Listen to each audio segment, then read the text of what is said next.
Hoy vamos con el objeto de estudio 5, que es lípidos y su metabolismo. Acuérdense que estos ya son los temas del tercer parcial. Y vamos a empezar hablando un poco de química de lípidos y luego el día de hoy también alcanzamos a ver ácidos grasos, una parte de ácidos grasos. Pues nuevamente esta es la parte 1. Aquí está química de lípidos, que son los aspectos generales, y ácidos grasos. Vamos a comenzar recordando cuáles son las definiciones de lípidos. Los lípidos son moléculas orgánicas de origen natural que comparten características claves, y aquí les pongo en azul cuáles son estas características claves. Dice, no son solubles en agua, pero sí se disuelven en solventes orgánicos apolares como el éter, el cloroformo o la acetona. Son moléculas hidrófobas o anfipáticas que pueden tener funciones muy diversas en los seres vivos. Ahorita vamos a enlistar algunas de ellas.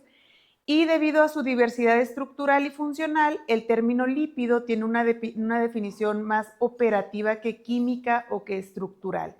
Es decir, como el grupo de lípidos es tan amplio y tan diverso, realmente no hay una definición así muy puntual, pero aquí les pongo dos de las definiciones más, más tradicionales y una mucho más moderna, que se lo ha dado un consorcio que se encarga de estudiar lípidos. De manera tradicional, pues es muy sencillo como lo definen, son sustancias insolubles en agua y solubles en disolventes orgánicos. Es muy parecido a lo que acabamos de ver aquí. Y la definición moderna, pues nos dice que son pequeñas moléculas hidrófobas y anfipáticas derivadas de condensaciones tioésteres o uniones de isopreno. Esto obviamente pues tiene un contexto mucho más formal y mucho más químico, pero pues la realidad es que normalmente utilizamos la definición tradicional.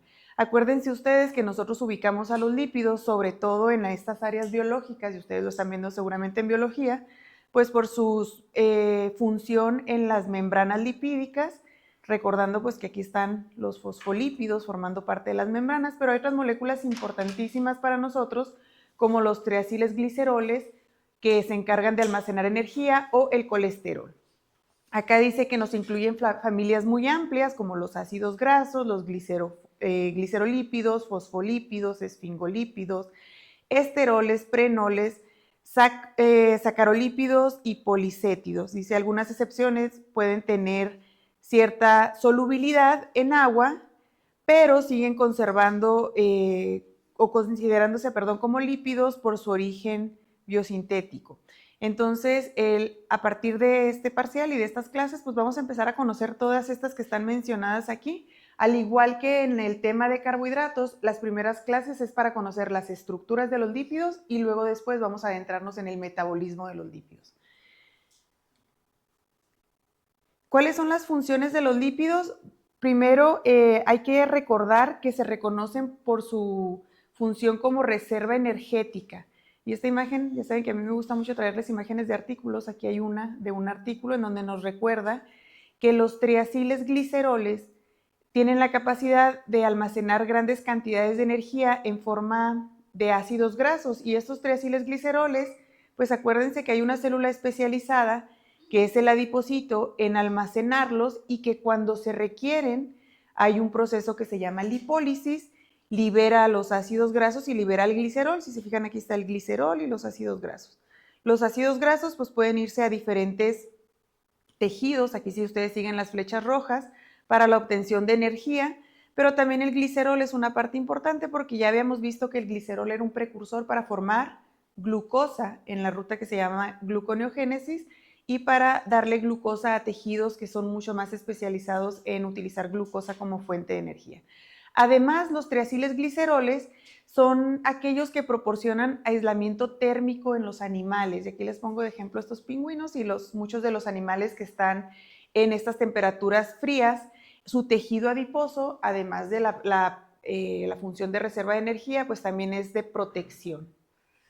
Otra función, estructura celular. Esta todo el mundo la identificamos. Acuérdense que los lípidos de membrana, como los glicerofosfolípidos, los esfingolípidos y el colesterol, pues tienen la función de formar estas estructuras. Esta es una membrana, una representación de una membrana, en donde ustedes recordarán la estructura del fosfolípido. Aquí cada vez como más amplificada, en donde tenemos una cabeza polar y las colas hidrofóbicas que están formadas de ácidos grasos, y estas se acomodan formando una bicapa lipídica que tiene cierta fluidez dependiendo de los ácidos grasos que están presentes aquí, y luego, además en la membrana, pues tenemos otras moléculas como el colesterol, que acuérdense que el colesterol cumple la función de darle cierta rigidez a esta membrana y que no sea una membrana tan fluida, pero también hay otros esfingolípidos que sirven para la señalización y estabilidad estructural, de tal manera que pues estos son los 3 componentes principales de las membranas y pues es una función elemental para la vida, los lípidos formando parte de las membranas biológicas. Hay otra función importante de los lípidos y aquí el ejemplo principal son las ceras. En la naturaleza los lípidos también sirven como moléculas que impermeabilizan superficies, ya sea superficies de las plantas, de las pieles, de las plumas, etc. Y pues la cera de abeja es el ejemplo clásico, pero no solamente hay cera en estos animales, o no solamente ellos los producen, sino que también otros como los animales acuáticos, como los patos, los gansos, tienen esta protección de ceras en su plumaje para que no les penetre tanto el agua y que puedan flotar y nadar. Y luego acá les pongo una manzana. No sé si ustedes han lavado una manzana y ven que las gotitas de agua como que no, pues se quedan así en la superficie. Eso es porque los frutos también se cubren de insectos y de plagas a través de la creación de capitas de cera que son lípidos para su protección. Y también acá les pongo el ejemplo famoso del lirio.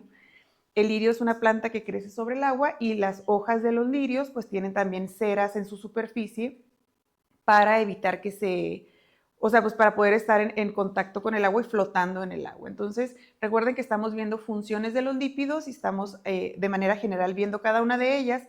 A lo largo de estas primeras semanas de clases vamos a ir analizando después las estructuras y funciones ya muy particular de cada uno de estos lípidos que les estoy mencionando en esta clase. Otra función bien importante de los lípidos es la señalización celular, ya sea adentro de la misma célula o también entre células. Y aquí podemos reconocer 2 grandes grupos de señalizadores, yo creo los que ustedes más se pueden familiarizar con ellos, y aquí les menciono otros 3. Primero, ustedes saben que las hormonas esteroideas son aquellas derivadas del colesterol. El colesterol es un lípido y cumplen funciones bien importantes de señalización como el cortisol, la aldosterona, la testosterona, los estrógenos. Igual, por ejemplo, la vitamina D es un derivado del colesterol. Y luego acá están los eicosanoides. Los eicosanoides son las moléculas derivadas del ácido araquidónico, como quienes, las prostaglandinas, los tromboxanos, los leucotrienos, y ustedes saben que ellas participan en la regulación de la inflamación y pues tienen vías de señalización específicas. Por ejemplo, en esta imagen que yo les pongo aquí, esta es una vía de señalización de la prostaglandina, cómo desencadenan señales intracelulares hasta que tenemos un efecto ya sea a nivel núcleo que da un fenotipo específico o la producción de algunas otras moléculas que le sirven a la célula para responder, por eso las estamos viendo dentro de señalización. Y luego también les menciono aquí los endocannabinoides, que son moléculas que nosotros mismos creamos para modular el apetito, el dolor, el estado de ánimo. Las ceramidas y la esfingosina 1-fosfato también para el control del crecimiento celular y apoptosis. La fosfatidil inositol y sus derivados que sirven para señalización intracelular, muchos de ellos están anclados aquí a la membrana y desencadenan señalización celular. Entonces, el mensaje de esta diapositiva es que los lípidos no solo se limitan a estructura, energía, protección, sino que también en nuestras células es elemental para la señalización celular. Mande. Usted comentó que 2 grandes grupos, refiriéndose que los 2 grandes grupos eran hormonas o eicosanoides. Sí. Pero los otros también cuentan como grupos de... Sí, los otros también son ejemplos de cómo los lípidos pueden participar en la señalización. Y luego aquí otros ejemplos rapidísimos, y les pongo imagen nada más de referencia, pero pues los pigmentos, hay pigmentos que son de origen lipídico como la vitamina A, que la vitamina A es indispensable para que nosotros podamos llevar a cabo de manera correcta la visión o la absorción de la luz cuando nosotros vemos y percibimos los colores.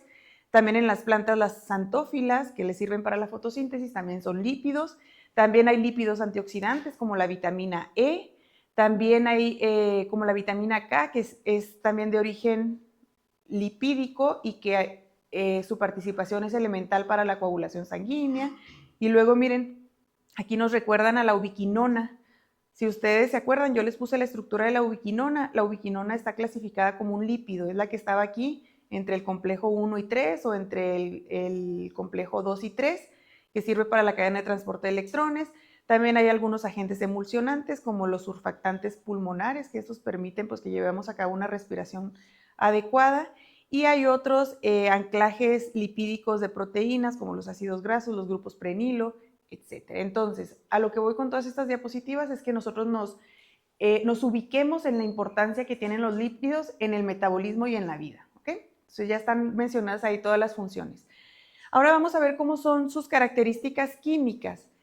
En cuanto a su polaridad, nosotros podemos clasificar a los lípidos como hidrófobos o apolares o como anfifílicos o anfipáticos, que son aquellos que presentan en su misma estructura una región polar y una región apolar a un mismo tiempo, dice aquí, o en la misma estructura.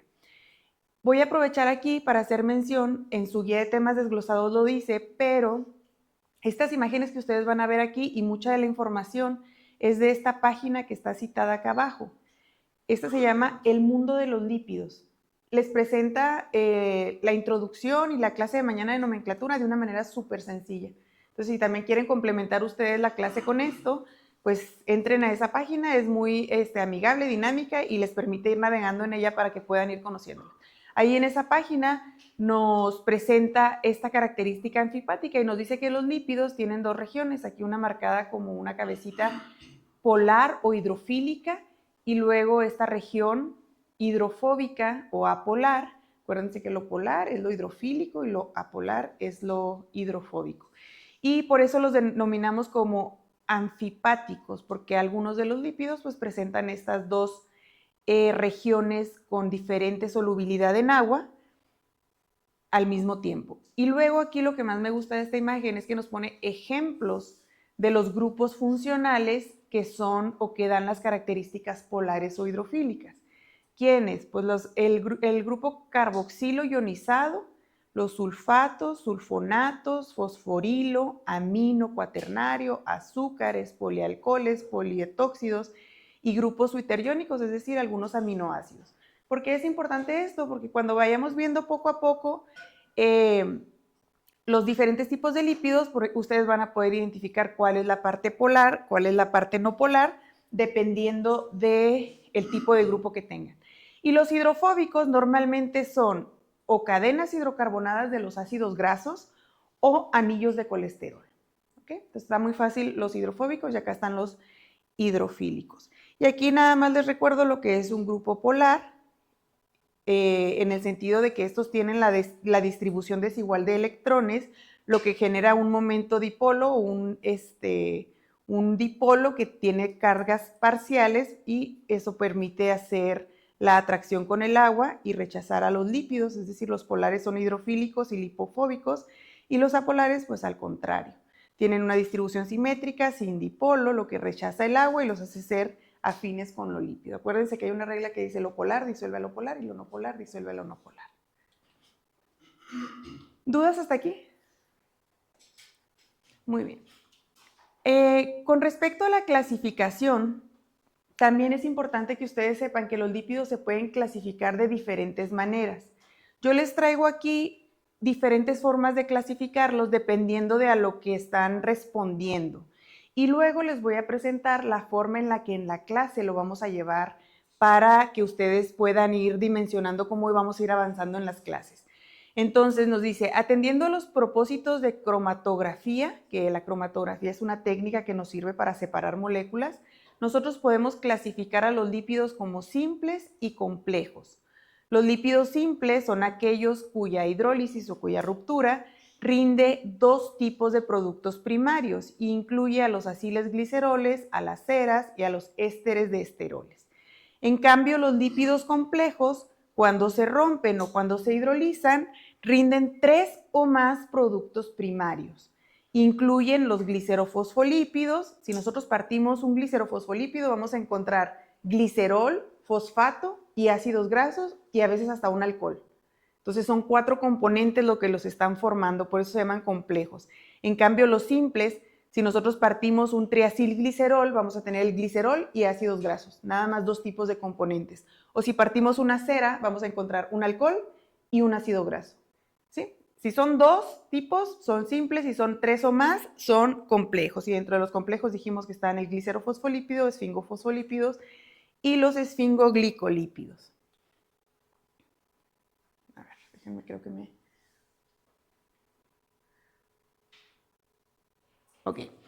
Luego tenemos también la clasificación que atiende a las propiedades de algunos lípidos que tienen para sufrir o no una hidrólisis alcalina. Este proceso se llama saponificación. A lo mejor algunos de ustedes, cuando estuvieron en la prepa, en el laboratorio de química, les pusieron una práctica de hacer jabones.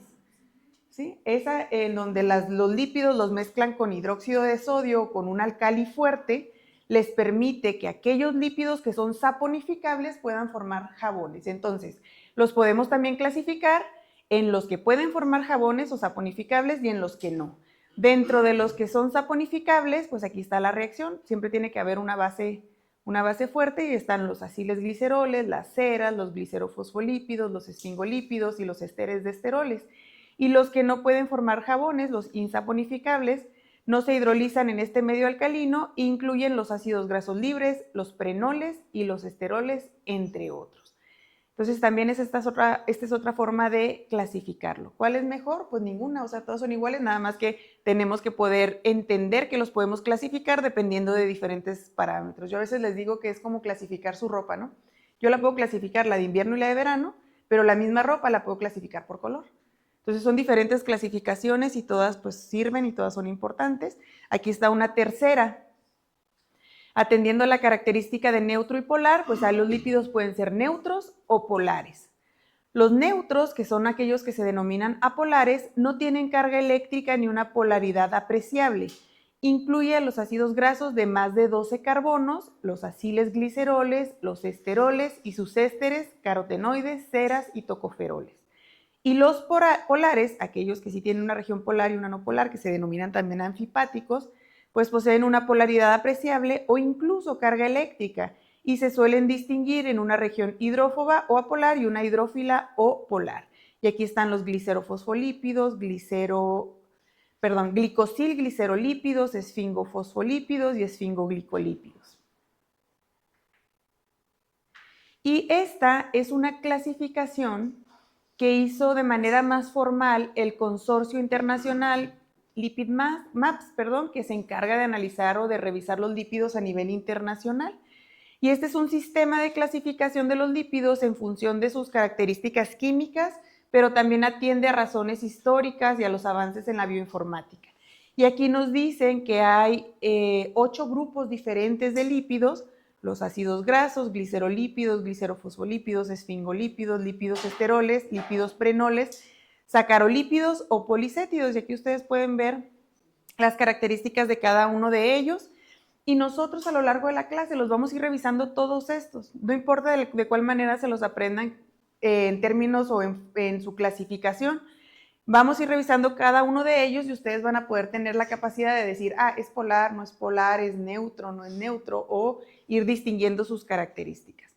Para eso les anticipo que yo creé este diagramita en algunos de los semestres pasados que incluyen a todos los lípidos que nosotros vamos a revisar. Yo sé que aquí no los van a alcanzar a ver con tanto detalle, pero este es el mapa que vamos a ir desglosando clase con clase.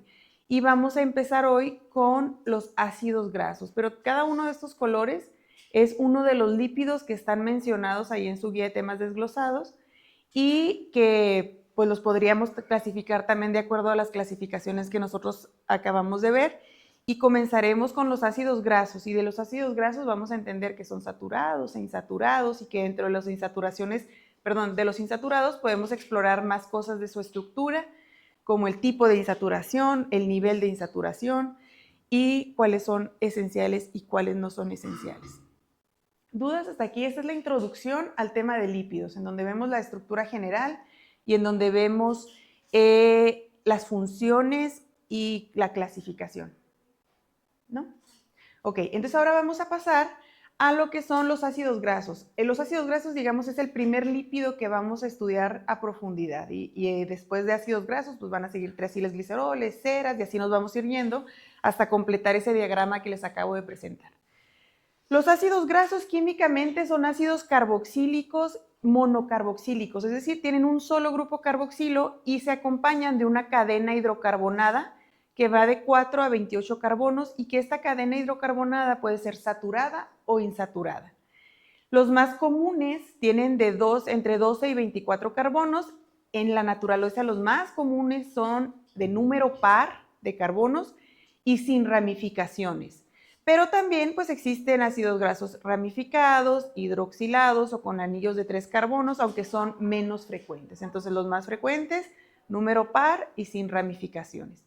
La Unión Internacional de Química Pura y Aplicada define a los ácidos grasos como ácidos alifáticos monocarboxílicos presentes de forma libre o esterificadas en grasas, aceites y ceras animales o vegetales. Y los podemos clasificar como saturados e insaturados. Aquí yo les pongo la estructura básica de un ácido graso. Miren, el grupo carboxilo es este que está aquí, si se acuerdan que es COOH, aunque aquí está ionizado, por eso ven ustedes esta carga aquí. Este es un grupo carbonilo y este es el otro oxígeno que en conjunto forman el grupo carboxilo. Y luego dicen, solo tiene un grupo carboxilo, por eso son monocarboxílicos. Y luego tienen una cadena hidrocarbonada, ¿la ven?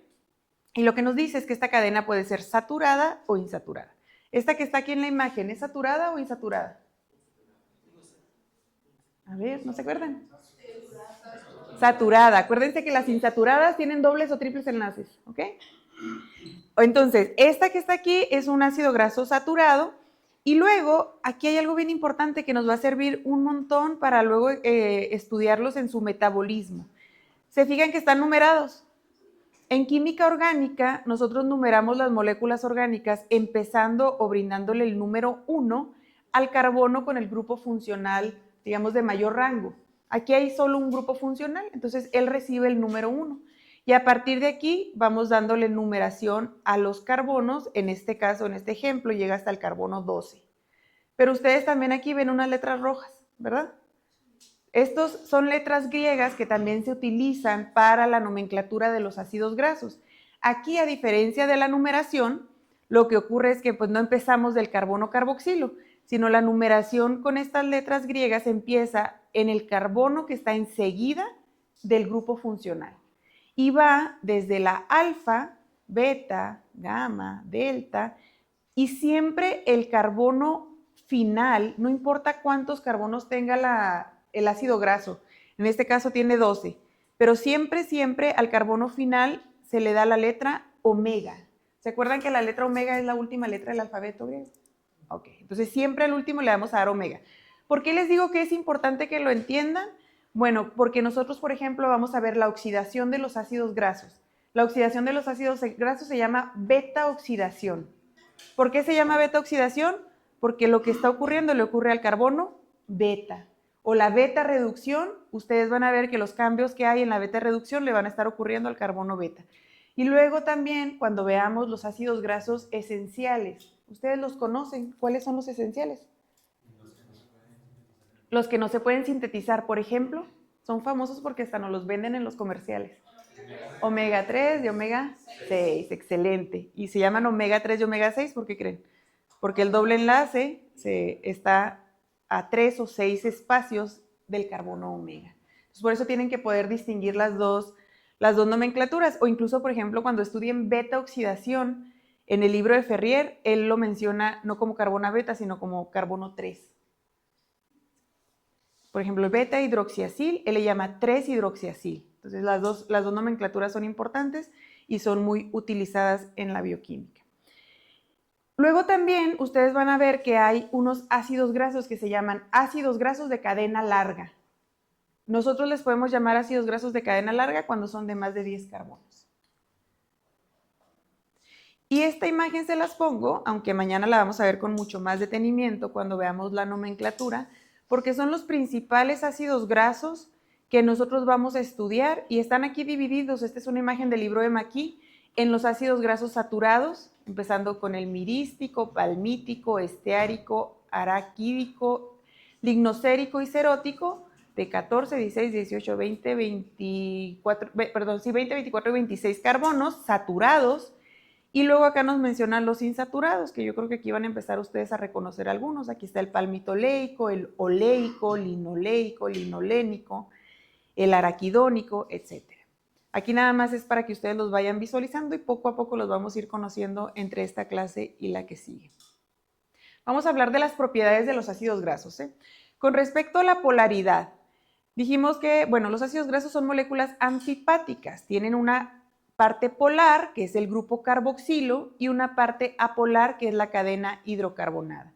A pH fisiológico, el grupo carboxilo está ionizado y forma este carboxilato, así como lo vimos en la imagen que yo les presenté ahorita, y su solubilidad en agua disminuye con las cadenas más largas o menos insaturadas. También es importante que ustedes sepan que los ácidos grasos forman micelas cuando se encuentran en medios acuosos, gracias a esta característica anfipática. Y esta imagen que está aquí, aunque la vamos a ver también cuando veamos digestión, la pongo nada más para que recuerden ustedes. Miren, aquí está la cabeza hidrofílica, que es el grupo carboxilo, la cola hidrofóbica, que es la cadenita de carbonos, y estos se pueden acomodar en diferentes formas. Esta es la más conocida, porque pues es una bicapa, esta es una monocapa, pero esta es una micela. También aquí se forman, protegiéndose del agua, las cadenas hidrofóbicas y exponiendo hacia la superficie, pues las cadenas hidrofílicas. ¿Qué quiere decir esto que dice acá? La solubilidad en agua disminuye con cadenas más largas o menos insaturadas. Y les pongo esta tabla que está aquí. Fíjense, aquí vienen otros ácidos grasos que también son importantes y que no venían en el libro de Maquis. El caproico, de 6 carbonos, el caprílico, el cáprico, láurico, mirístico, palmítico y esteárico. Este cero que ustedes ven aquí, aunque lo vamos a estudiar mañana con más detalle, quiere decir que no tienen insaturaciones o que son puros ácidos grasos saturados. ¿Qué pueden observar ustedes de qué tanto se solubilizan en agua? Vamos a ver a 20 grados centígrados, que es más o menos la temperatura ambiente, con respecto al número de carbonos. ¿Cómo se comportan? Entre más números de carbonos tenga el ácido graso, más o menos solubilidad en agua. Menos. Ajá. Porque quiere decir aquí, por ejemplo, que 0.968 gramos por 100 mililitros, podría ser los 100 gramos de agua, es su solubilidad. Pero acá, en el de 18, solamente 0.00029 gramos por 100 mililitros es su solubilidad. Entonces, a medida que aumentan los carbonos, son menos solubles en agua. Esto también tiene importancia bioquímica porque cuando nosotros absorbemos, por ejemplo, ácidos grasos de cadena corta, ellos no necesitan transportadores. Ya ven que nosotros transportamos los lípidos a través de las lipoproteínas. Bueno, hay unos de ácidos grasos de cadena corta que esos se pueden ir unidos a la albúmina y son más solubles en el suero y pueden viajar de una manera más libre, digámoslo así. Eso es con respecto a la polaridad y a la solubilidad. Bueno, aquí tienen también la comparación a 45 grados centígrados. Todo se vuelve más soluble cuando aumentamos la temperatura, por eso ustedes podrán comparar este contra este o este contra este, pero se sigue respetando el hecho de que entre más carbonos tenga el ácido graso, es menos soluble. ¿Dudas de la solubilidad? Ahora con la densidad. Los ácidos grasos tienen una densidad menor que la del agua. Les pongo esta para que se acuerden. Si ustedes mezclan agua y aceite, el aceite flota, ¿verdad? Es menos denso que el agua. ¿Cuál es la densidad del agua? Está bien fácil. 1, muy bien. Entonces la densidad de los aceites es menos que la del agua, o sea, tiene que ser menos de 1. Y esta propiedad de la densidad menor también ayuda en el proceso de digestión y de transporte en el cuerpo. Y yo les presento esta tabla de acá, que nos enlista no solo a los ácidos grasos saturados, sino también a los monoinsaturados y a los poliinsaturados. Aquí lo que nosotros podemos ver con respecto a la densidad es que entre más carbonos tengan, ¿son más o menos solubles? Muy bien. Es algo parecido a lo que pasaba con la polaridad, ¿verdad?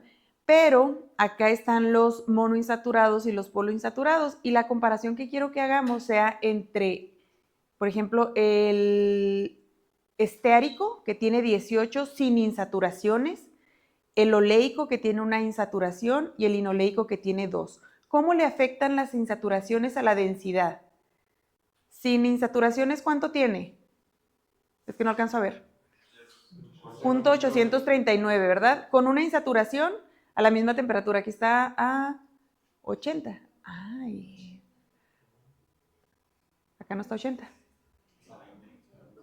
0.863 y con 2 insaturaciones, 0.901. Quiere decir que las insaturaciones, ¿qué le hacen? Vamos a comparar estos dos, los que sí se pueden comparar. Este y este.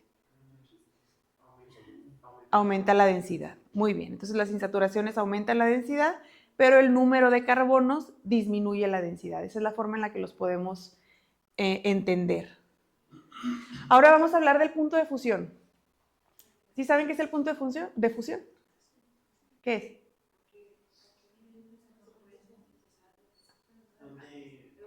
Que cambian de estado de cuál a cuál. De sólido a líquido, es la temperatura a la cual una molécula o una sustancia cambia de su estado sólido a líquido. Y con respecto al punto de fusión, la longitud y el grado de insaturación afectan a ese punto de fusión. Y aquí aprovecho para ya irles mencionando que nosotros podemos conocer grasas como las mantecas, que son sólidas a temperatura ambiente, o grasas como los aceites para cocinar, que son líquidos a temperatura ambiente. Entonces, eso tiene que ver con el punto de fusión. Si ustedes una manteca la quieren hacer líquida, necesitan calentarla, subir su temperatura, no sé, a 60, 80 grados centígrados, y un aceite a temperatura ambiente ya es líquido, quiere decir que tiene un punto de fusión más bajo.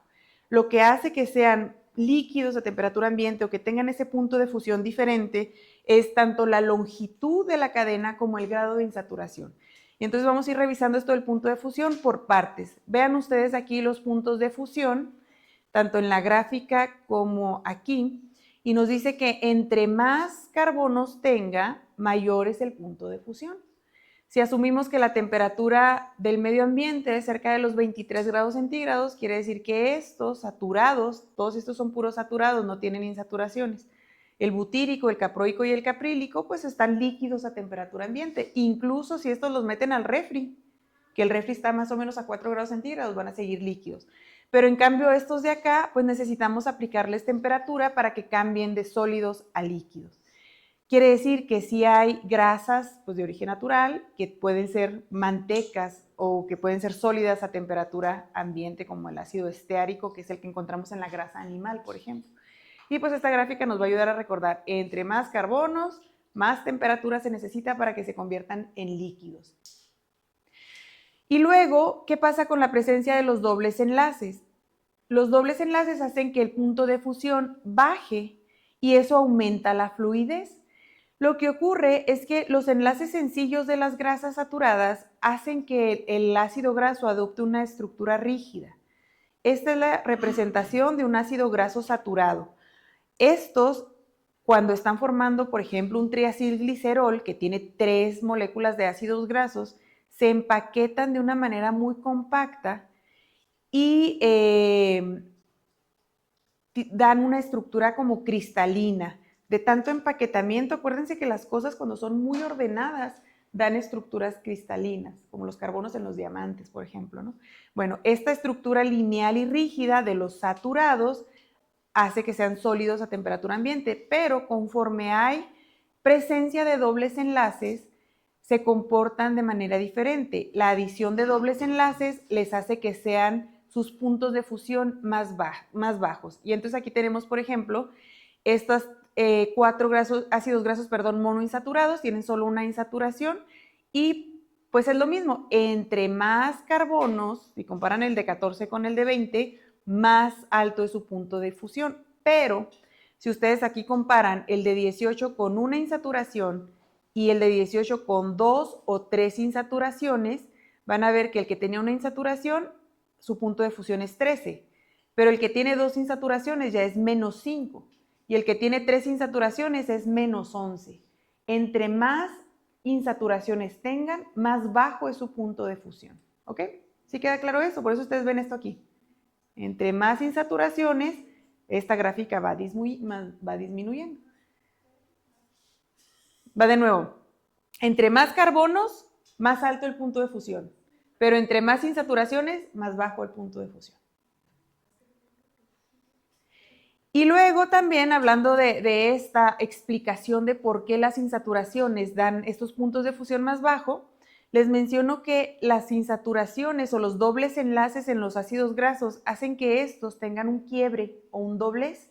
Vean, este es un ácido graso monoinsaturado y en el punto donde hay una insaturación hay una flexión o un doblez del ácido graso. Este es uno que tiene dos insaturaciones, pues entre más insaturaciones tiene, más se dobla.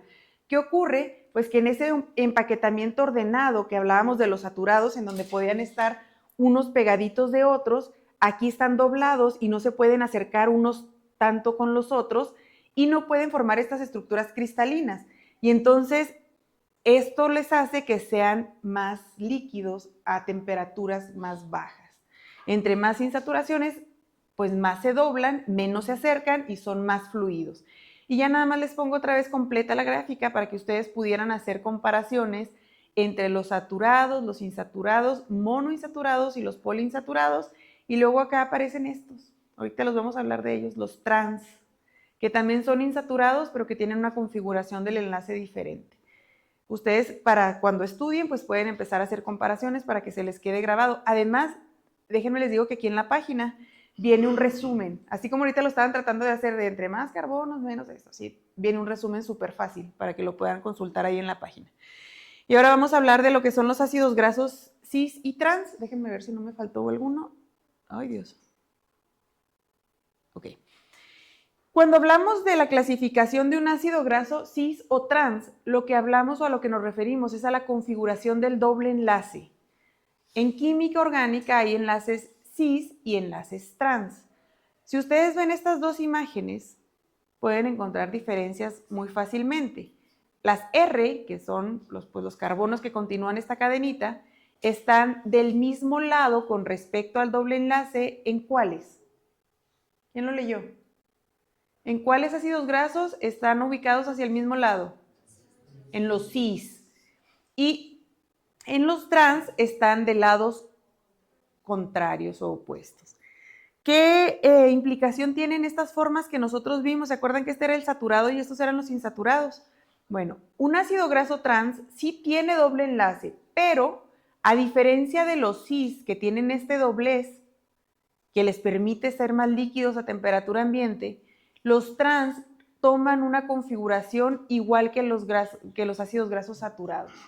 Entonces, de esta manera, los ácidos grasos trans en el metabolismo no se comportan igual que los cis, porque se pueden empaquetar igual que como si fuera un ácido graso saturado.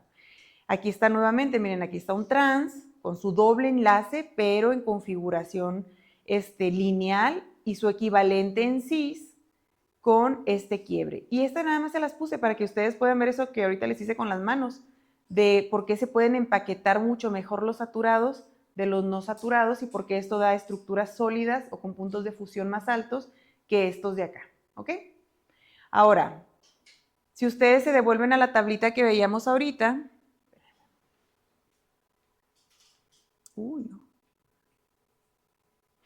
acá ustedes pueden ver que si comparan un insaturado trans con su equivalente de configuración cis, por ejemplo, aquí está el de 18, el oleico que tiene 13 contra el láidico que también tiene 18 carbonos, una sola insaturación, ¿qué le pasó a la temperatura?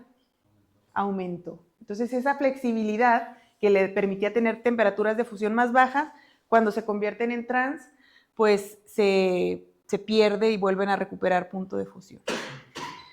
Recordando que son los ácidos grasos cis. Los ácidos grasos cis son los más comunes en la naturaleza. Dentro de los que son insaturados, los cis son los más comunes. Y tienen beneficios para nosotros. Ustedes yo creo que recordarán, y lo hemos escuchado muchas veces, que este tipo de alimentos tiene grasas buenas, ¿verdad? Ok. Las grasas buenas se llaman así porque estos ácidos grasos de configuración cis, que no son saturados, ¿verdad? Para empezar, son insaturados y son los más comunes en la naturaleza, nos ayudan a mantener nuestros niveles del colesterol malo abajo, nos aumentan el colesterol bueno. Además, dan soporte neurológico porque participan en el desarrollo y función del sistema nervioso, especialmente durante el crecimiento. Ayudan a la salud cardiovascular.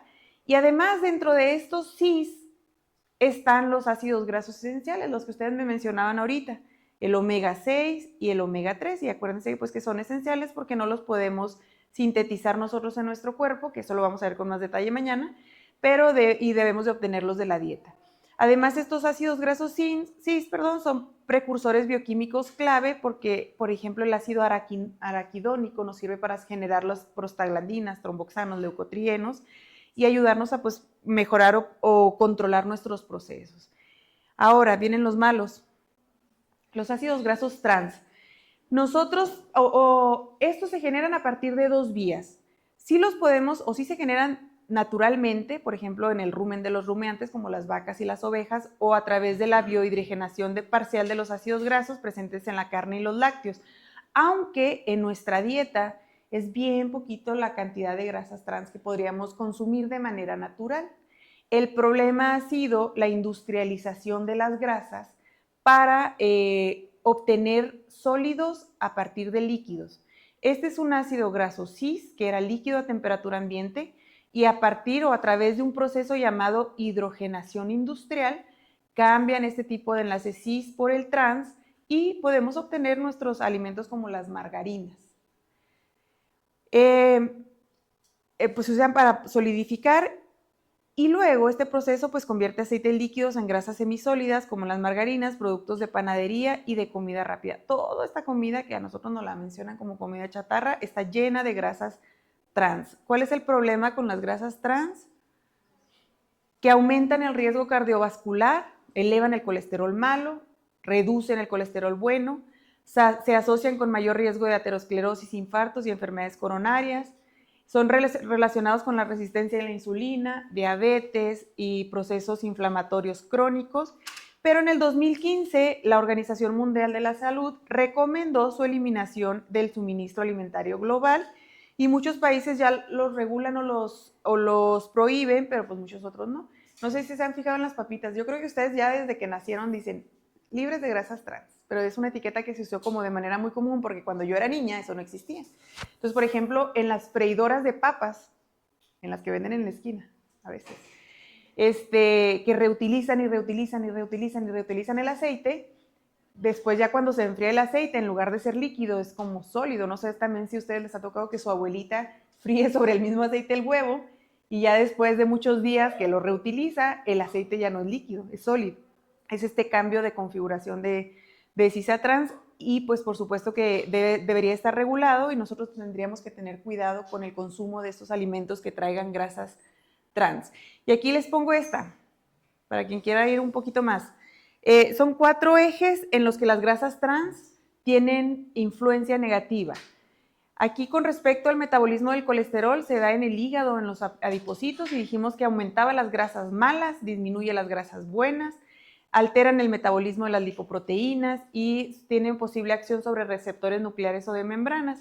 Luego en las células endoteliales, que esas son las que se participan en la formación de los ateromas, en las enfermedades cardiovasculares, pues generan disfunción endotelial, la activación de especies reactivas del oxígeno, de la inflamación, al igual en los adipocitos, alteran el metabolismo de los ácidos grasos, activan el estrés del retículo endoplásmico, igual aumentan la inflamación y igual en los monocitos y en los macrófagos aumentan la inflamación y activan receptores que dan origen a la inflamación. Entonces, muchas de las enfermedades también asociadas a la obesidad son estados muy inflamatorios debido a estos ácidos grasos trans. ¿Tienen preguntas? Muy bien. ¿El tema de mañana cuál es? Nomenclatura de ácidos grasos. Si lo van a revisar, les recomiendo que lo hagan de la página que les dejé aquí. Y triaciles gliceroles y ceras. ¿Vale? Bueno, entonces mañana nos vemos.